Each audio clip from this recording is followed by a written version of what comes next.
Blessed Sunday Church. Sige po, ay inaanihan ko po ang lahat na tumayo. At bigyan po natin ng malakas na palakpak ang ating Diyos na buhay. Amen. Are you ready to give reverence to the King of Kings and the Lord of Lords? Amen. Hallelujah. We praise you, Jesus.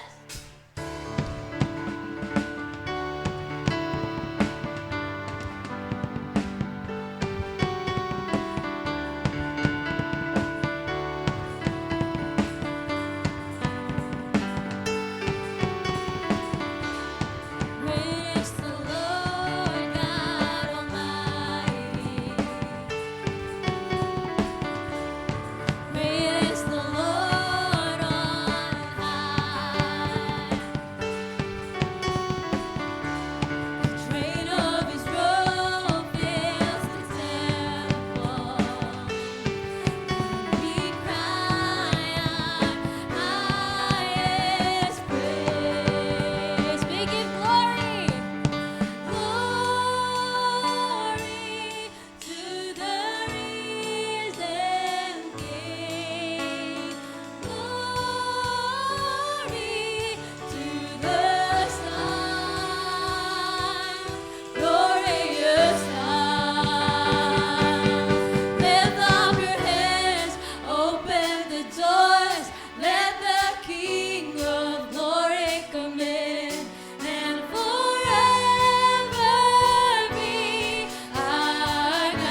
kingdom and the power and the glory forever is yours. Heaven and earth bow down at the wonder of your name. Heaven is open, that is broken, and the glory forever is yours. Nothing can overcome the power of your name. King above kings, all the universe will sing. Everlasting God, you are wonderful. You are wonderful. The shout of the earth will be your praise. God forever and the light unto all will be a wonderful name. For the glory, Lord, is yours. God forever, all the glory, Lord, is yours.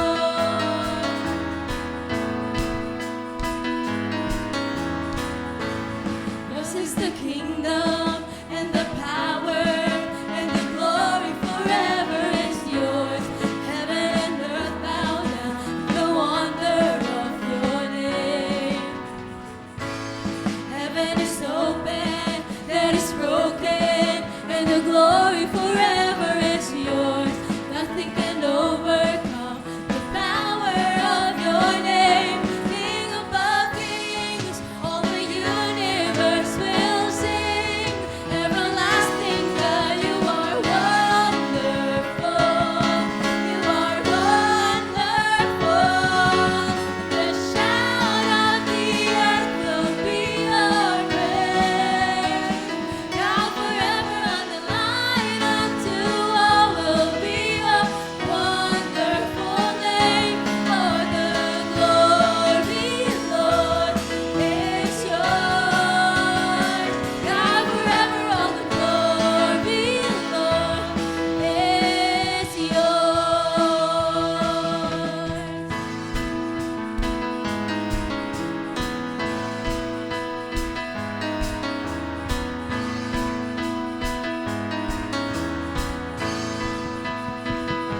King above kings, all the universe will sing. Everlasting God, you are wonderful. You are wonderful. King above kings, all the universe will sing. Everlasting God, you are wonderful. You are wonderful. The shout of the earth will be your praise. God forever and the light unto all will be a wonderful name. For the glory, Lord, is yours. God forever, all the glory, Lord, is yours. The shout of the earth will be your praise. God forever and the light unto all will be your wonderful name. For the glory, Lord, is yours. God forever, all the glory, Lord, is yours. God forever, all the glory, Lord, is yours. God forever, all the glory, Lord, is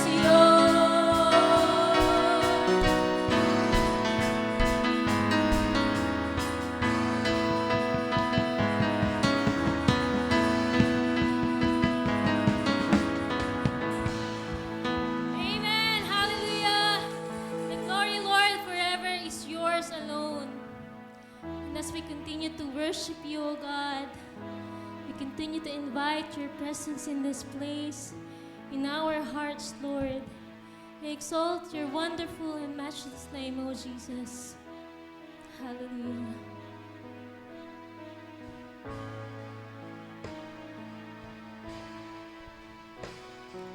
He is exalted, the King is exalted.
exalted, the King is exalted on high, and I will praise Him.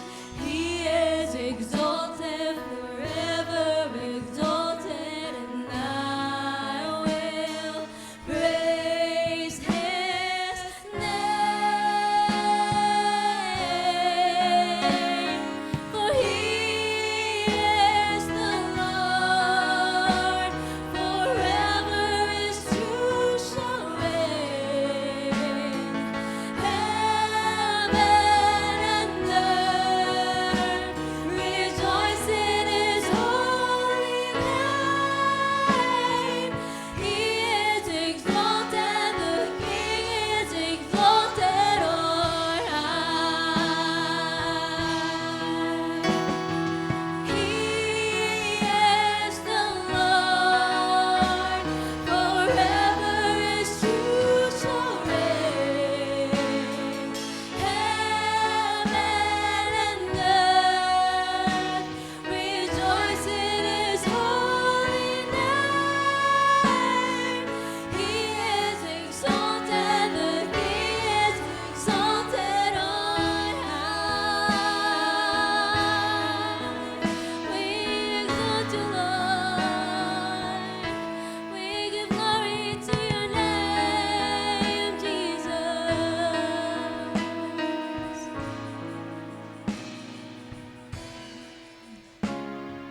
He is the Lord, forever His truth shall reign. Heaven and earth rejoice in His holy name. He is exalted, the King is exalted on high. He is the Lord, forever His truth shall reign. Heaven and earth rejoice in His holy name. He is exalted, the King is exalted on high. He is exalted, the King is exalted on high. He is exalted, the King is exalted on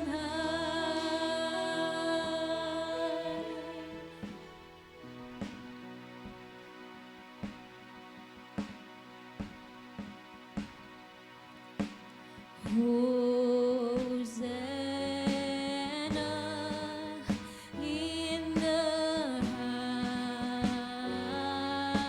highest. Let our King be lifted up. Hosanna. Let's sing Hosanna. Hosanna in the highest. Let our King be lifted up. Hosanna.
you are our Savior, our Redeemer, and the lover of our soul, Lord God. And as long as we live, Lord, we will continue to sing how you love us, Panginoon. We will continue to praise you. Yours is the kingdom and the power and the glory forever. And everybody will say, Amen. Amen.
Praise. Praise. Hallelujah.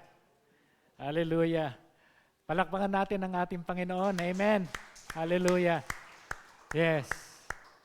Yes, we praise you, Lord. Hallelujah. So magandang umaga po sa lahat. Today is Sunday. And we are celebrating yung tinatawag na Palm Sunday. Okay. And ang ating pag-aaralan po natin ngayon ay yan po yung commemoration na kung saan yung event ng triumphant entry ng ating Panginoong Jesucristo doon sa Jerusalem.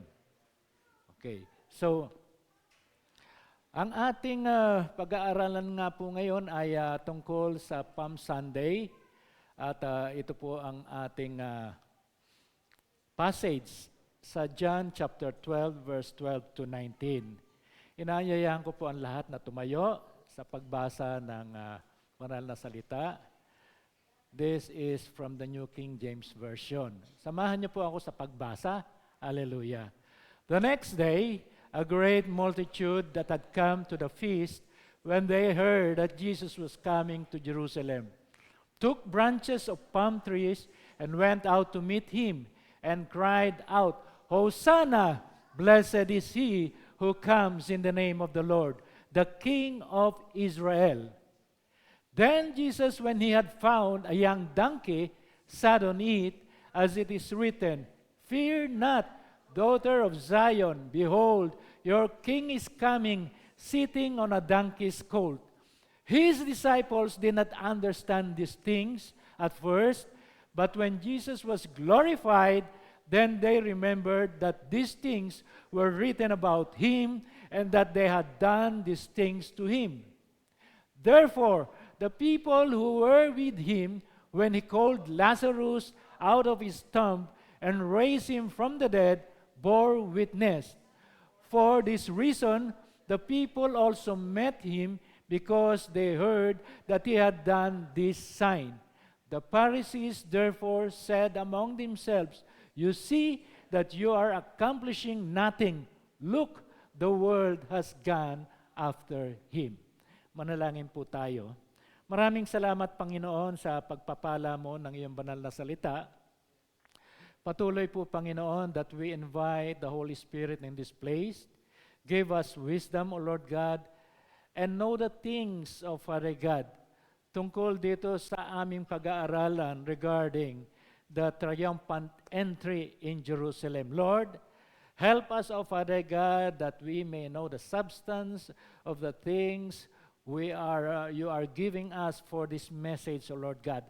Maraming salamat, Panginoon, at patuloy ng Panginoong Jesucristo ang siyang mataas at maluwalhati sa aming kalagitnaan at ang lahat ay magsasabi ng Amen sa ating Panginoong Jesucristo. Hallelujah. Maraming salamat at tayo po ay umupo. So ito po yung ating pag-aaralan ngayon, yung triumphant entry sa Jerusalem. Okay. Kung titingnan po natin yung ating first passage, 12 and 13, ang sinasabi doon, the next day a great multitude that had come to the feast, when they heard that Jesus was coming to Jerusalem, took branches of palm trees and went out to meet him, and cried out, Hosanna, blessed is he who comes in the name of the Lord. Titingnan po natin that there is a great multitude at the feast of Passover welcome Jesus' triumphant entry to Jerusalem, proclaimed as King and Messiah. And makikita rin po natin that palm branches merely waved by people rejoicing, giving honor and praise to Jesus. Okay, tingnan po natin. Ano ang ating observation po dito sa ating passage na ito? Sabi dito, multitudes of people, great multitudes. Si Josephus po, he is a great, one of the great Jewish historian during that time, estimated na yung dami ng tao during that time is about million. There are around 200,000 na lambs that were slain during that time. So, napakahalaga itong Passover feast sa mga Jews sapagkat dito kino-commemorate yung kanilang pag-alis from slavery dito sa Egypt. Ito yon time na kung saan ang sabi ni Pharaoh ay suko na ako because yung kanyang firstborn na anak ay nasama doon sa kamatayan when the angel of death passes Egypt. Sabi ng Panginoon Diyos doon sa mga Israelita, pumatay kayo ng lamb at ang mga dugo ng lamb na inyong papatayin ay ipahid sa doorpost, sa frame ng inyong mga pintuan. At pagdating ng angel of death, hindi papasok doon yung kamatayan, bagkos papasok yung kamatayan doon sa mga pinto na kung saan walang pahid ng dugo. It is the Passover of God. Na kung saan, during that time, lahat ng firstborn ng mga Egyptians na walang pahid ng dugo doon sa frame ng mga pinto, lahat yon ay namatay, including yung anak ni Pharaoh. Kung kaya't ang sabi ni Pharaoh, okay, so umalis na kayo dito sa Egypt. And that is a very significant commemoration and feast na sineselebrate ng mga Israelita. Normally, it is March or April. Kung kaya't doon sa mga tao, multitudes na sinasabi dito, maraming uri ng kaisipan ng tao ang nandito. So, iba't iba yung konsepto ng mga tao na nandoon, yung multitudes niyan na nagre-rejoice at nagbibigay ng honor sa ating Panginoong Jesucristo. So, isa doon, yung mga committed followers ng ating Panginoong Jesucristo. If they were the committed followers of the Lord Jesus Christ, then we expect that they know what is the purpose of the Lord Jesus Christ in entering the Jerusalem, yung kanyang triumphant entry na yon. Those committed, they know the plan of God. Alam po nila kung ano ang talagang naisin, and they understand the mission that the Lord Jesus Christ is bringing doon sa lost and dying world. Natural, kung halimbawa mayroong mga committed, mayroon din mga opposition. Hindi nawawala po yan sa mga group, organization, sa lahat ng mga pagtitipon-tipon. Maraming sumusunod, pero yung iba nag-o-oppose. At number one na opposition during that time, doon sa triumphant entry ng ating Panginoong Jesucristo ay ang mga Pariseyo. Alam mo naman natin yun nasimula pa man, yan yung talagang kritiko ng ating Panginoong Jesucristo. Those critic, no, yung mga kritiko ng ating Panginoong Jesucristo, that they only give comment at sila ay nag-o-oppose doon sa pangyayaring ganyan because they are not interested and they are only interested doon sa kanilang sariling pinaniniwalaan. An opponent seeks to destroy the message of Jesus Christ. Ito yung mga tao na kung saan ang mensahe ng ating Panginoong Jesucristo ay hindi nila pinapaniwalaan. Mayroon silang pagdududa at talagang they actively seek to destroy those who would promote Jesus Christ. Kung kaya nga yung mga ibang mga nananampalataya sa ating Panginoong Jesucristo ay medyo tikom ang kanilang mga bibig. So, kung titingnan po natin yung next slide natin, those people were waving yung branches ng palm tree. Ito po yung example ng palm tree. And the palm branch is a symbol of victory and triumph. Kadalasan, pag wini-wave ito, normally, nandoon yung tinatawag na victory, nandoon yung triumph, na kung saan yung concern na dumadaan doon sa street, yun ang binibigyan ng parangalan. So, great multitude, estimated almost million, and the mass of people, kung titingnan po natin, because of the great multitude, papaano na ma-manage yung pag-stay ng mga tao doon. Bibigyan ko lamang po kayo ng ng background. So, Palm Sunday, yung triumphant entry is Sunday. Pero bago yung Sunday na yon, Friday pa lang, ang ating Panginoong Jesucristo ay nandoon sa tahanan nila Mary, Martha, Lazarus.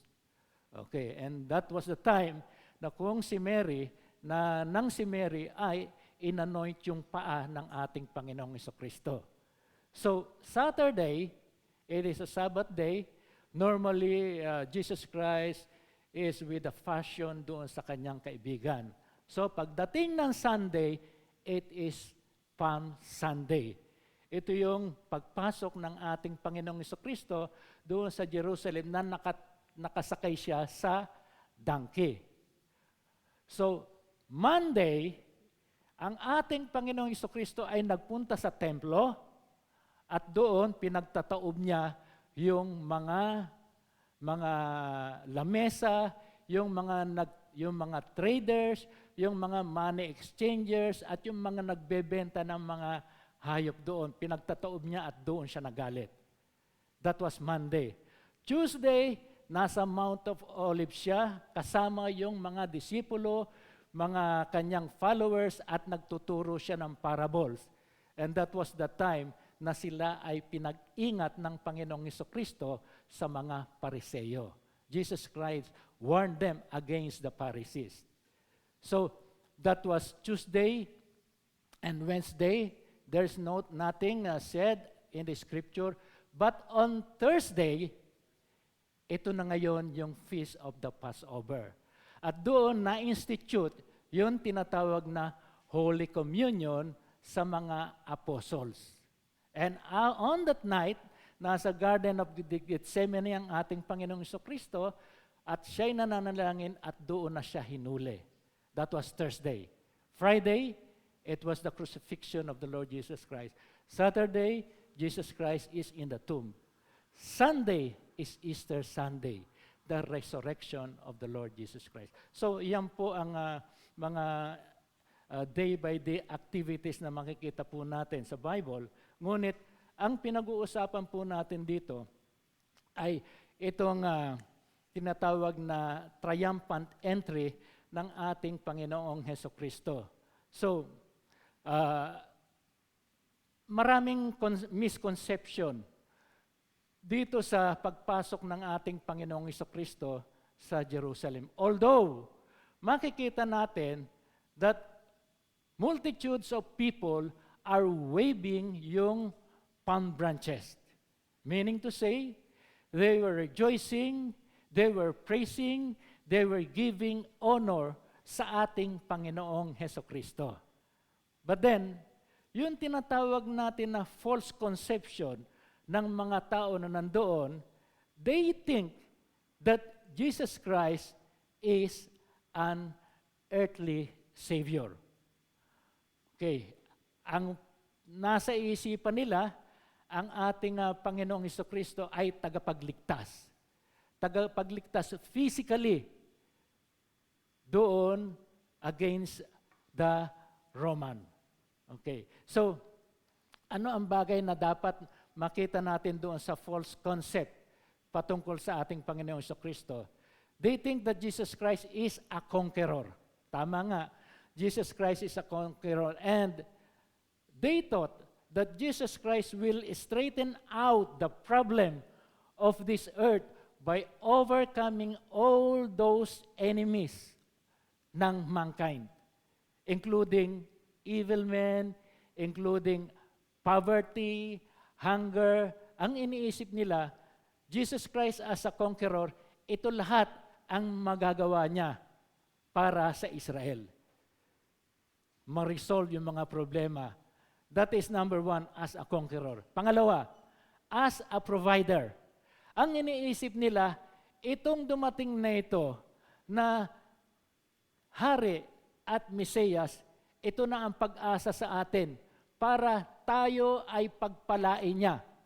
At siya ang magpo-provide ng ating shelter, ng ating mga pagkain, and He will give us a good health and plenty and success doon sa lahat ng kanilang ginagawa. Yun po ang concept nila as a provider. And not only that, as an indulgent, passive Lord, na bilang Panginoon, He will accept men no matter what man does. Kahit na anong kanyang ganuin. Ibig sabihin, open kayo. So that He allow any man to live as he desires, doing his own things despite the sin and injustices and immorality of their behavior. Ito po yung tatlong bagay na misconception ng ibang mga tao na nandoon. They think that the Lord Jesus Christ is an earthly Savior, as a conqueror, as a provider, and as a passive Lord. Ngayon, kung titingnan po natin, itong false concept na ito ay hindi nila maunawaan nga kung ano talaga ang purpose ng ating Panginoong Hesukristo doon sa pagpasok niya sa Jerusalem. But then, yun nga ang sinasabi natin, sa pagpasok niya doon, He was revealed as a king and as a Messiah by the people na nandoon na nagwawagaybay ng palm tree. Dalawang bagay. They fail to see the demand of Christ. Pumasok ang ating Panginoong Hesukristo doon sa Jerusalem, pero wala sa isipan nila kung ano talaga ang gusto o demand ng ating Panginoong Hesukristo. The demand ng ating Panginoong Hesukristo na naisin niya is to serve by reaching out to a world that is lost. Hindi nila na-consider yon doon sa purpose ng ating Panginoong Hesukristo. No? At ang nakita lang nila, yung tatlong bagay, pero yung dapat demand na kinakailangan maihatid o maipagkaloob ng Panginoon sa kanila, hindi nila nakita yon. Yung bang kinakailangan the Lord Jesus Christ will demand for them to have a self-denial attitude. Hindi nila nakita yon. Pangalawa, hindi nakita nila yung spiritual concern na naisin ng Panginoong Hesukristo doon sa multitudes. Ano ang spiritual concern niya? Bringing peace between man and God. Ito yung reconciliation ng makasalanang tao sa ating Panginoon Diyos. And they even don't know, they don't understand, no, yung attributes ng ating Panginoon, that the Lord God is holy, righteous, and pure. And because that the Lord God is righteous, holy, and pure, the demand of the Lord Jesus Christ for all those people supposed to be is that they must have a holy living, righteous, pure life in order to be acceptable sa ating Panginoon Diyos. Yan yung dalawang bagay na hindi nila na-consider, na nakita doon sa purpose ng ating Panginoong Hesukristo.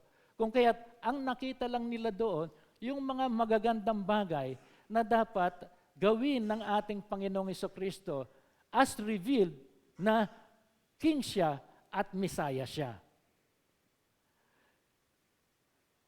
So, many people were involved in welcoming Jesus in the triumphant scene. Maraming tao ang involved dito. At doon sa pagkakataong yon, nung alam nila na darating ang ating Panginoong Hesukristo, yung mga tao doon, hindi na sila naghintay na sinasabi nila, hintayin na lang natin siya, dadaan naman siya dito sa lugar natin. Hindi. Yung mga tao noon, during that time, excited sila. So, nung alam nila na dadaan ang Panginoong Hesukristo, they prepared themselves. They immediately prepared at pagkatapos, nagpunta na sila doon sa panggagalingan ng ating Panginoong Hesukristo. Immediately, nandoon, forthwith yun, forthwith, immediately. No? Hindi na sila nagpatumpik-tumpik, immediately, forthwith, nagpunta na sila doon sa panggagalingan ng ating Panginoong Hesukristo. At yan, yung tinatawag na excitement ng mga tao doon sa pagdating ng ating Panginoong Hesukristo. The people took palm branches to wave and lay them before Him. The people is crying out, Hosanna, which means, ano ang ibig sabihin ng Hosanna? Means, save now. Or save, we pray. Save now, Hosanna. So, yun ang isinisigaw nila. So, ang tingin nila sa ating Panginoong Hesukristo, talagang ito na ang pag-asa natin. Ito na ang deliverer natin, ang ating Panginoong Hesukristo. So, ang hindi na i-consider nga ng mga tao doon na yung kanilang status, na kung saan they never think about sin and death. Ang akala nila ay ganun lamang ang kanilang magiging buhay na sila ay makakatikim ng sobra-sobrang pagpapala dahil dumating na yung kanilang kinikilalang hari at Messiah. The people received Jesus as a political king and Messiah. Okay, so what is the thought? Ano ang dapat nating matutunan dito? Men fail to understand is that they must come. Winelcome nila ang Panginoong Hesukristo. Bakit nila winelcome ang ating Panginoong Hesukristo? Supposed to be, they welcome the Lord Jesus Christ. Dapat ang unang reason nila doon because they love the Lord Jesus Christ. Sa atin, mga mananampalataya tayo, bakit nung kumatok ang Panginoong Hesukristo sa puso natin at gusto niyang pumasok sa ating puso, winelcome natin ang ating Panginoong Hesukristo. Bakit natin winelcome? Dahil lamang ba sa pagpapala na ibibigay niya?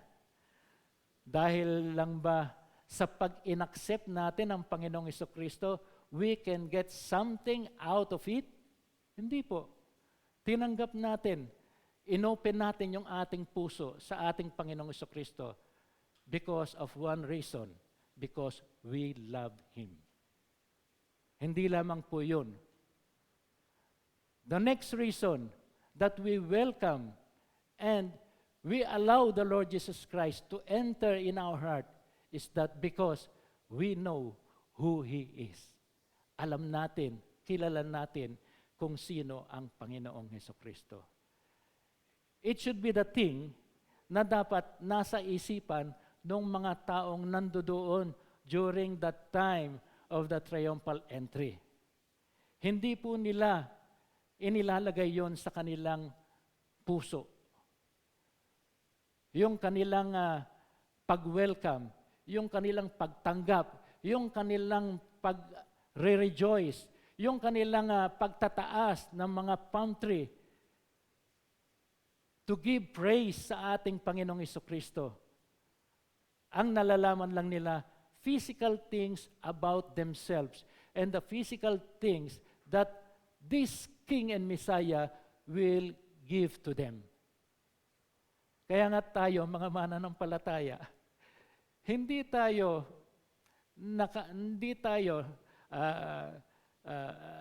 nagbukas ng ating puso dahil lamang sa mga bagay na mga pangako ng ating Panginoong Jesucristo. Although, we must claim those promises. But then, for one purpose, sa atin mga mananampalataya, nasa atin po yung tinatawag na pag-ibig natin sa ating Panginoon. At kilala po natin kung sino ang ating Panginoong Hesukristo. So, doon sa Romans chapter 12, verse 1 and 2, sabi po doon, I beseech you therefore, brethren, by the mercies of God, that you present your bodies a living sacrifice, holy, acceptable to God, which is your reasonable service. And do not be conformed to this world, but be transformed by the renewing of your mind, that you may prove what is that good and acceptable and perfect will of God. Bakit po tayo naging acceptable sa ating Panginoon Diyos?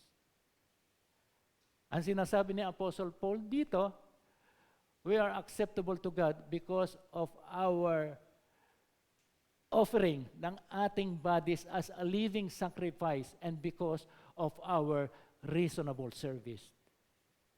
And we cannot do it if we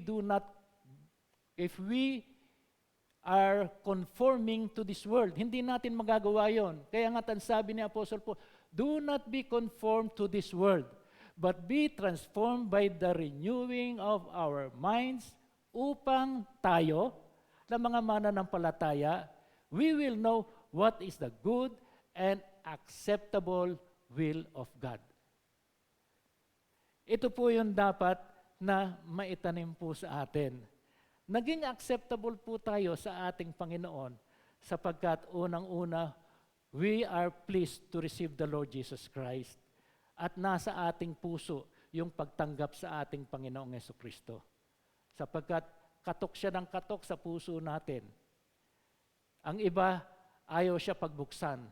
Ngunit tayo, na hinipo ng Panginoon Diyos, binuksan natin ang ating puso because we love God. We love the Lord Jesus Christ and we know the identity. We know the attributes of the Lord Jesus Christ.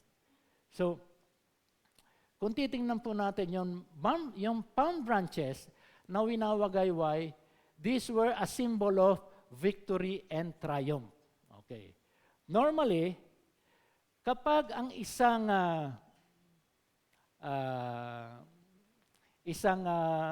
hari na galing sa digmaan ay nanalo o kaya they conquer their enemies, ang hari na yan nakasakay yan sa kabayo, hindi sa donkey.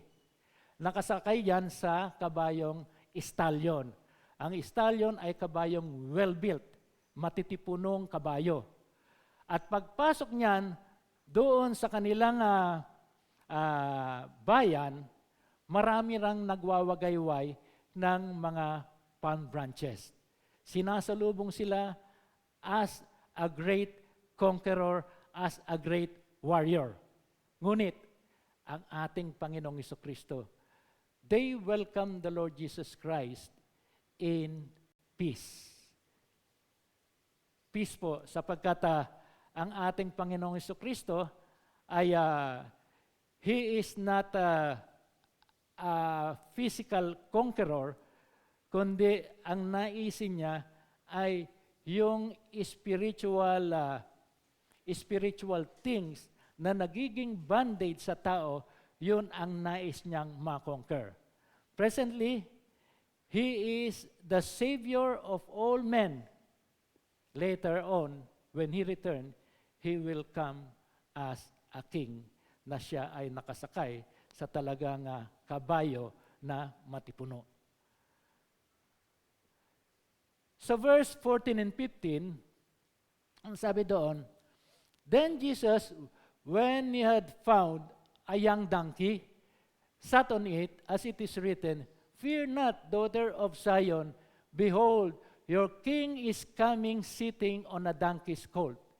So, ito po yung prophetic fulfillment for the triumphant entry of the Lord Jesus Christ, the King and Messiah, riding on a donkey.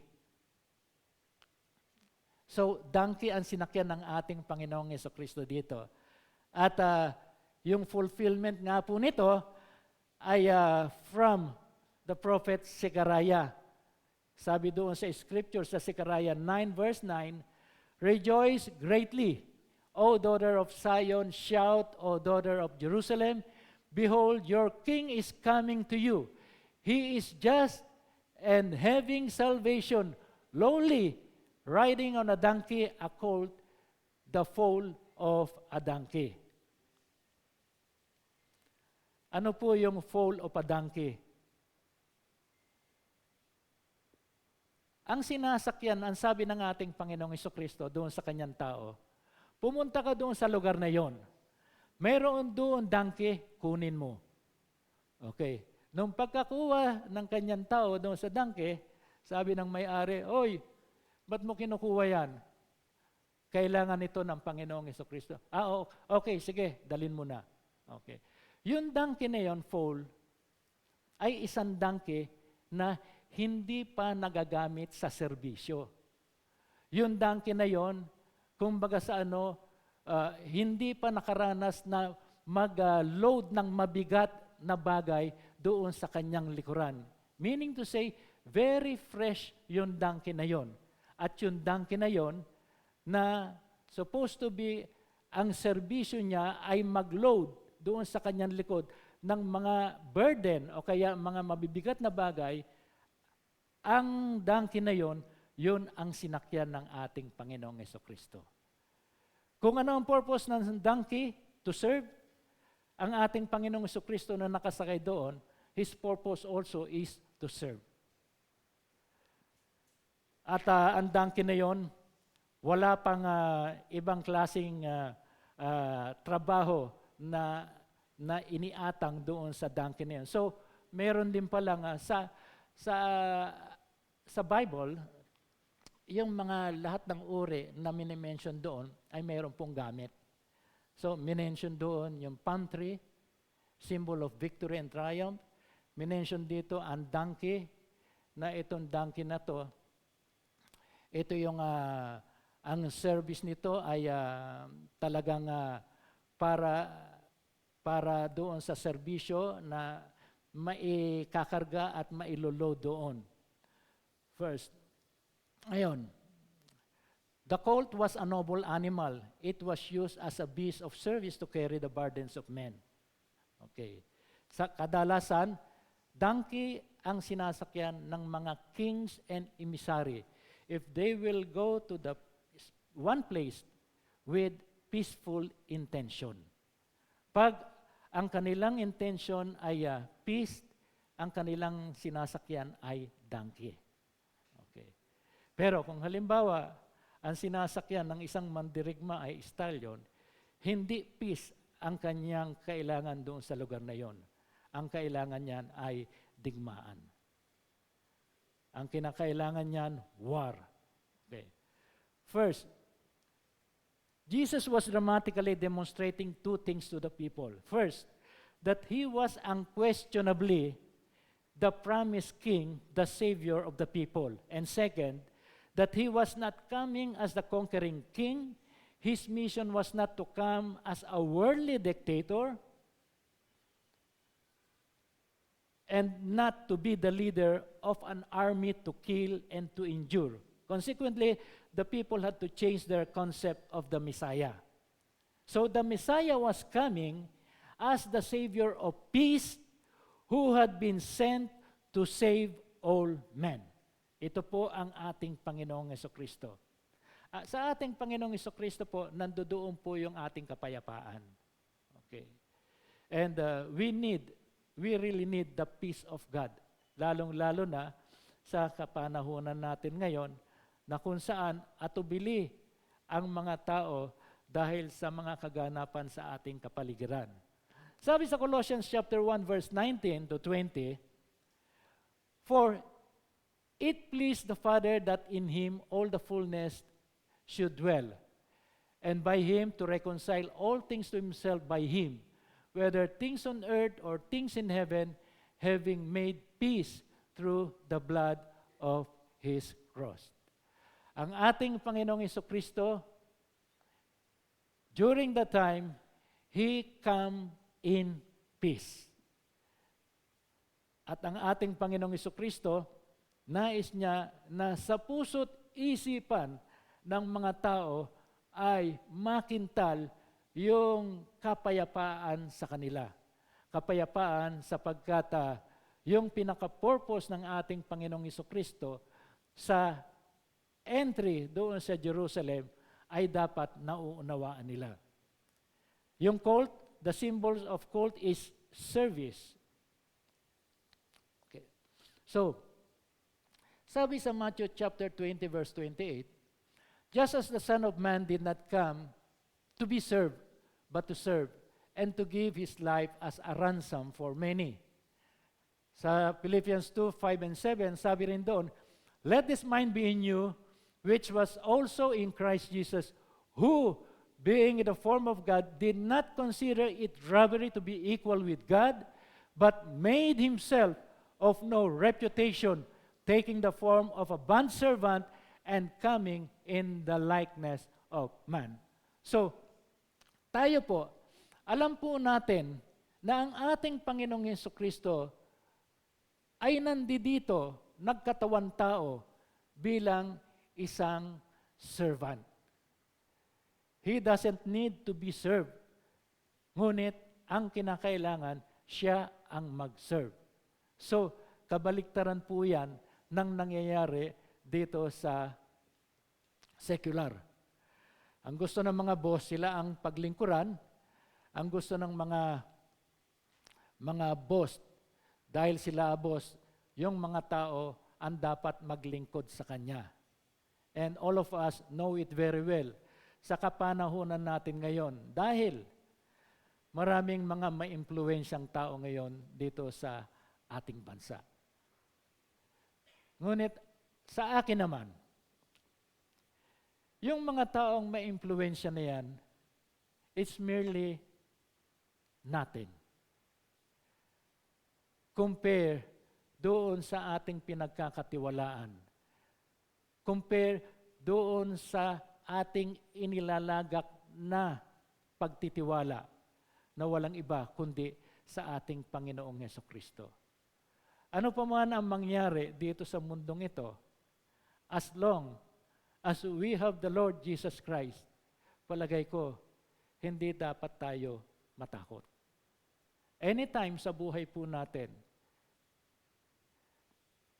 if we pass away dito sa mundong ito, alam po natin kung saan at kung ano ang kahihitnan po natin. Bagamat If we pass away dito sa mundong ito, wala naman po tayong kayang dalhin. Lahat po tayo ng tao na nabubuhay dito sa mundong ito, wala po tayong kayang dalhin doon sa ating pupuntahan. Lahat ng bagay na meron tayo dito sa lupang ito, lahat po yan ay iiwanan po natin. When in fact,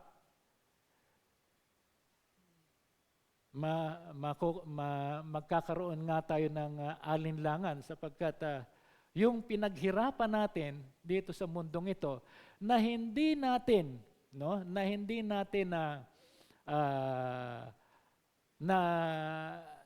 na gamit, na hindi natin napakinabangan, iiwanan natin dito sa mundong ito, iba ang makikinabang. Di bali sana kung ang makikinabang ay mahal natin sa buhay. Praise the Lord. So, sabi dito sa Numbers chapter 19, verse 2, the Lord said to Moses and Aaron, "This is a requirement of the law that the Lord has commanded. Tell the Israelites to bring you a red heifer without defect or blemish, and that has never been under yoke." So kahit na noong unang kapanahunan, ang mga animals example, itong red heifer, they considered it na sacred. Alam nyo ba po yung update ngayon sa red heifer? Ang red heifer po ay supposed to be gagamitin yan as a sacrifice doon sa third temple. But wala pa yung third temple. Okay. Dahil nandoon pa yung mosque. So, ang Amerika, in Texas, nag-deliver sila ng 5 red heifer sa Israel. According doon sa Temple Institute, in-examine nila yung red heifer na yan. Talagang perfect, without blemish. Ngunit yung isa, natagpuan nila na may defect sa buntot.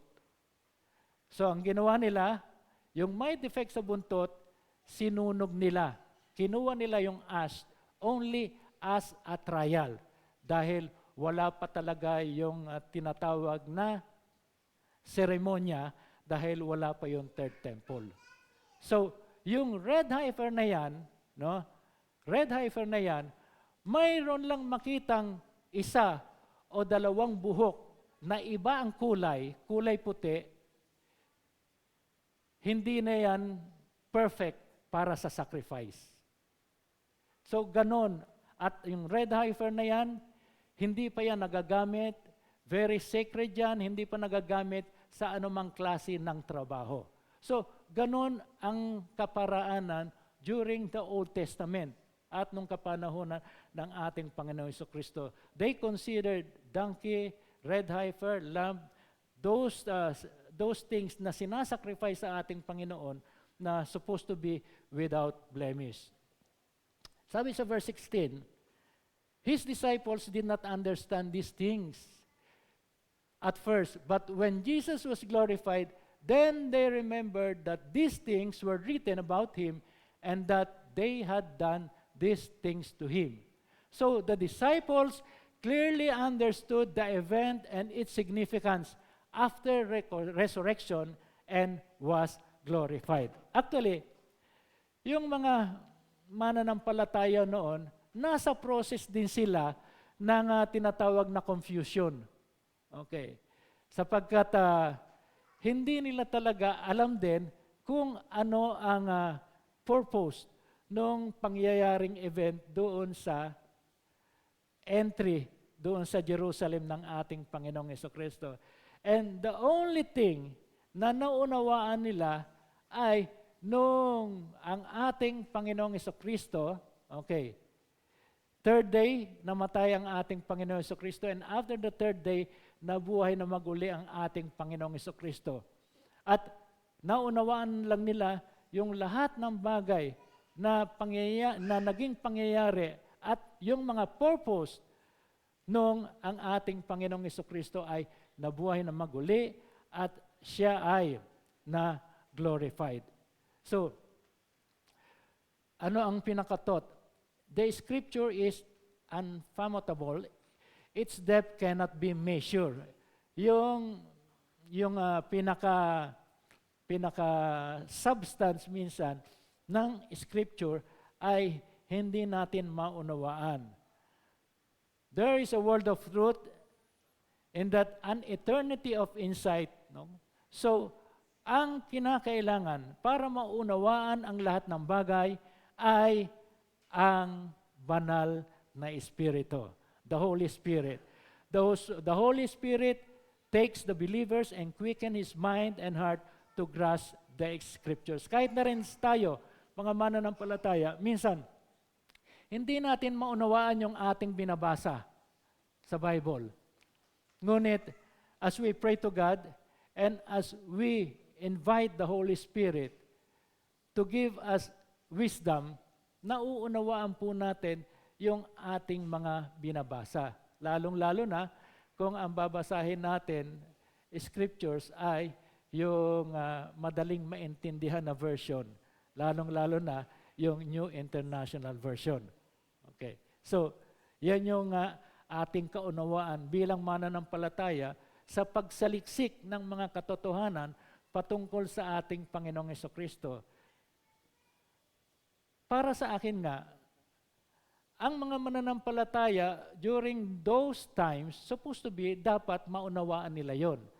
Dahil nakasama nila na si Kristo, nakita nila yung mga ginawang miracle ng ating Panginoong Hesukristo, nakita nila at naunawaan nila yung mga katuruan ng ating Panginoong Hesukristo. They must know themselves. Dapat sila ang mas nakakaalam ng mga bagay-bagay patungkol sa ating Panginoong Hesukristo. Pero, sinasabi na nga ng ating Panginoong Hesukristo, pagdating ng ganito nga, on the third day, I will be murdered. They will kill me. Sinabi na ng ating Panginoon Hesukristo yun, pero hindi pa rin nila maunawaan. Okay. Ganon ang mga mananampalataya. Ganon yung mga apostles ng ating Panginoong Hesukristo. May sinasabi na nga ang Panginoong Hesukristo, but then, wala pa rin sa kaisipan nila. So, kung titingnan po natin, yung verse 17 and 18, sabi doon, 17 and 18. Okay.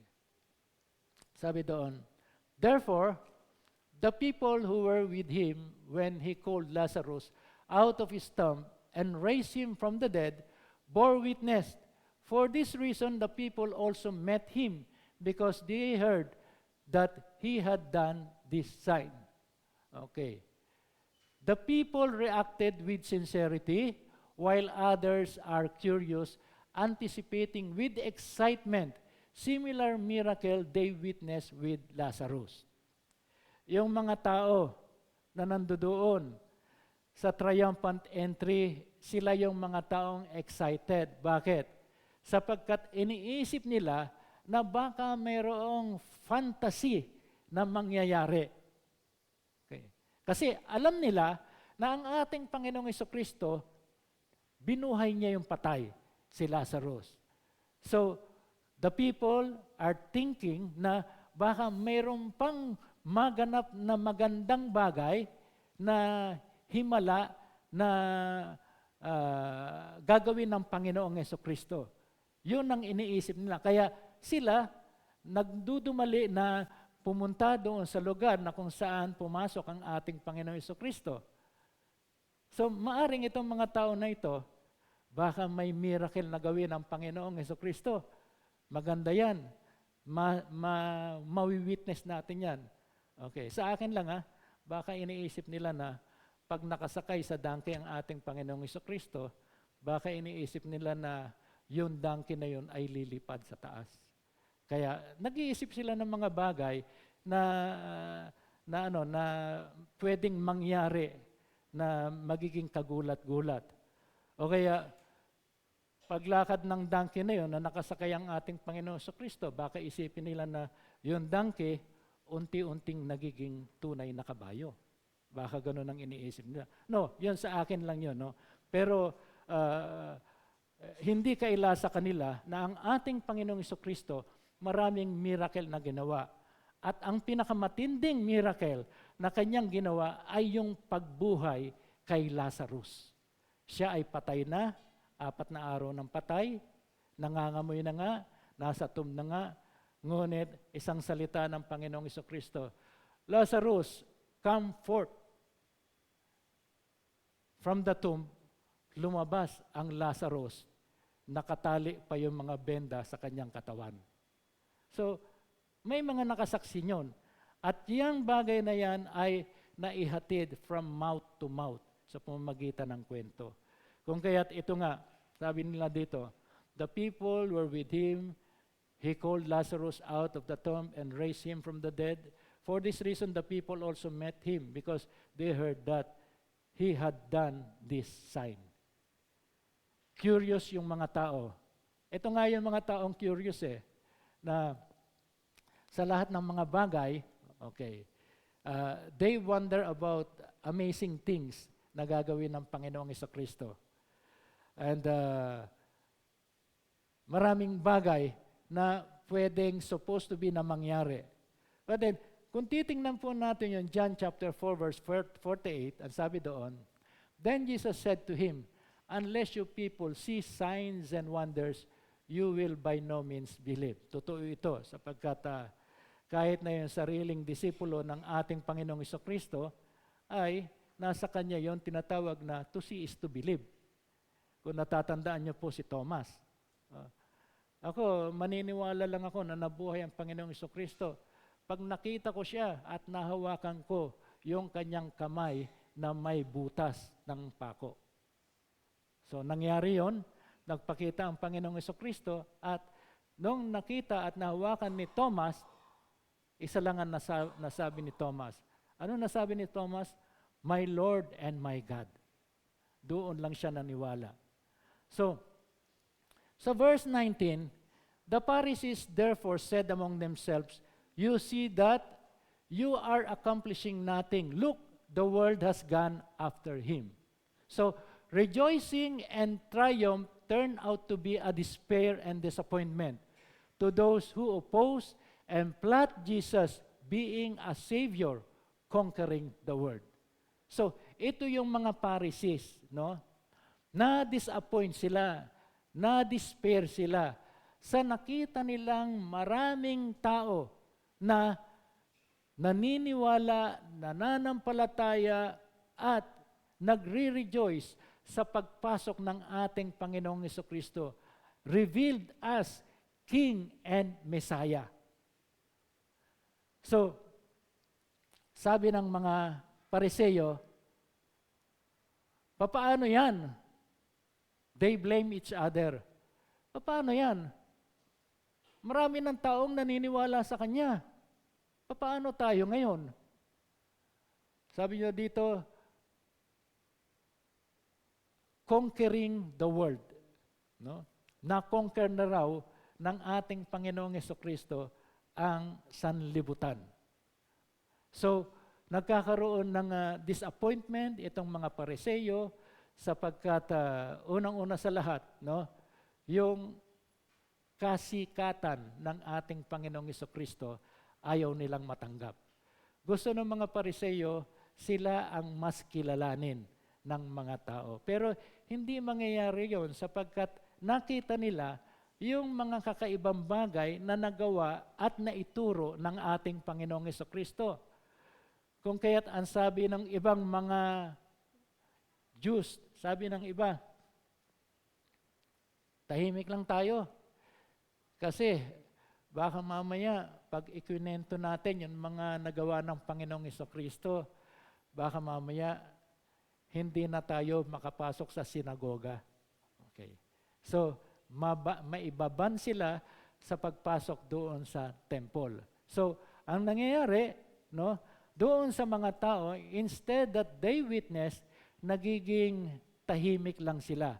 Sapagkat pag nalaman ng mga Pariseo na kinikwento nila yung mga bagay na ginagawa ng ating Panginoong Jesucristo, mababan sila sa temple. Hindi sila makakapasok doon. Sapagkat alam naman natin na yung mga Pharisees ay mayroong authority sa temple. Sabi ng Jeremiah 29 verse 12 and 13, "Then you will call upon me and go and pray to me, and I will listen to you. And you will seek me and find me when you search for me with all your heart." Totoo po ito, sapagkat tayo po, may pagkakataon na hinahanap natin ang Panginoon Diyos. Minsan sinasabi natin, bakit ganon? Parang hindi nagpaparamdam ang Panginoon Diyos sa atin. Parang hindi tayo naririnig sa ating panalangin. Okay. Tandaan natin, no? Ang Panginoon Diyos, He will listen to us. No? He will listen to us, and especially if our desire is really to seek Him. Tandaan po natin, hindi tayo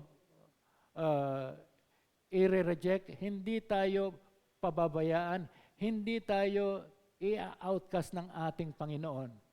If the Lord God knows our heart and we really seek the Lord God with our whole heart. Maraming bagay po dito sa mundong ito na kung saan nagiging pretentious lang, pretender. Tandaan natin, yung iba't ibang klaseng kaisipan. Mayroon committed, mayroon pretender, mayroon curious, mayroong opposition. So, yung mga klase ng mga taong yon, it is not different doon sa pangyayari during the old times and during the triumphant entry. Hindi po yan naiiba sa atin sa kapanahunan ngayon. Sa ating bansa, hindi maaring walang opposition. Sa ibang mga organization, hindi maaring walang opposition. In the church, sa tingin nyo kaya sa church, may opposition kaya sa church? Meron daw. So praise the Lord. Kung meron man, siguro, kinakailangan tayong manalangin doon sa mga mayroong opposing mind, opposing character sa iglesia. Sapagkat mawiway po natin ang iglesia, lalong-lalo na ang bawat isa sa atin. If the church has a policy, and if a church has a rule to follow, i-check po natin kung sino yung mga taong sumusunod sa policy, sumusunod sa rules.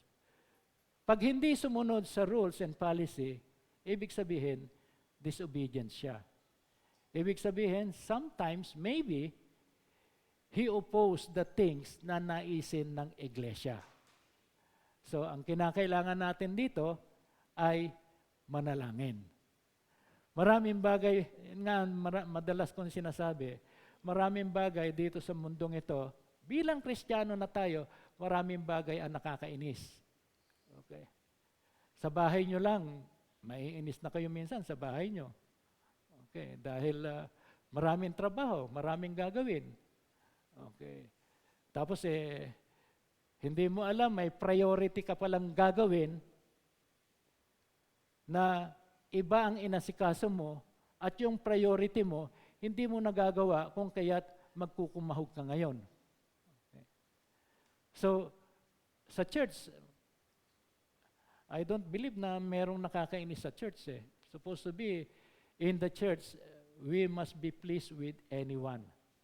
Dapat maging maunawain tayo sa isa't isa. And I don't believe na dapat kinakailangan mayroong mananampalataya na naiinis. Huwag po tayong mainis. Okay.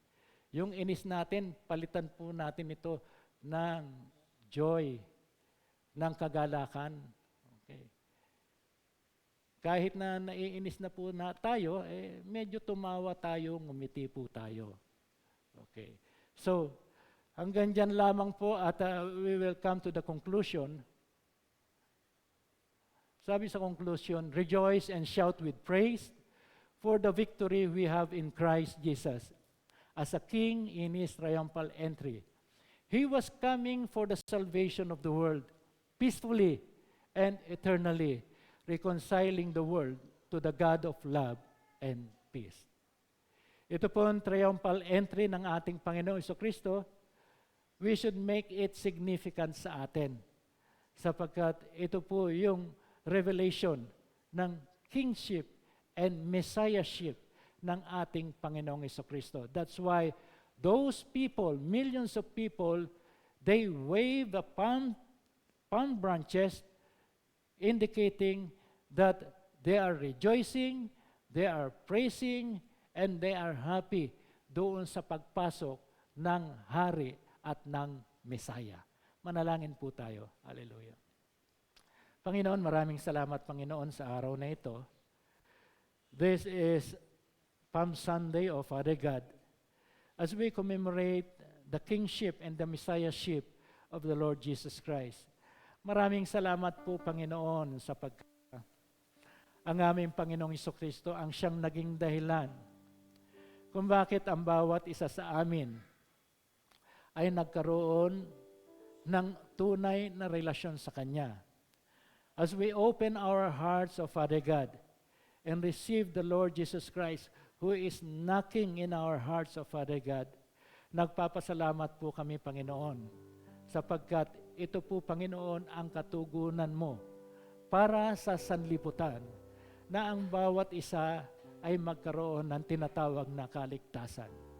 Maraming salamat sapagkat the Lord Jesus Christ is the King of Kings, He is the Lord of Lords, at nothing is impossible sa ating Panginoong Hesukristo. Nagpapasalamat po kami, Panginoon, sapagkat hindi lamang po ang Panginoon ang umibig sa amin. It is because of our love for Him, O Lord God. It is because of we know who He is, O Lord God. Kung kaya't nagpapasalamat po kami, Panginoon, that spiritually our minds and hearts are open, O Father God. Sa tulong po ng banal na Espiritu na patuloy pong nananahan sa bawat isa sa amin. Maraming salamat, Panginoon, sapagkat ang Panginoong Jesucristo ang kalakasan namin sa aming buhay. Ang Panginoong Jesucristo ang siyang ilaw sa amin. Ang Panginoong Jesucristo ang siyang aming daan na kung saan giving us the right direction na dapat po namin puntahan. Maraming salamat, Panginoon. And we thank you, O Lord God, because we know who you are. You are the King of Kings and the Lord of Lords. At minsan pa, Panginoon, sa buhay namin, wala po kami magagawa, kundi ibalik sa inyo ang pinakamataas na papuri, pagsamba at pagdakila, tanging sa makapangyarihan, banal na pangalan ng aming Panginoong Jesucristo, at ang lahat ay magsasabi ng Amen and Amen. Palakpakan natin ang Panginoon.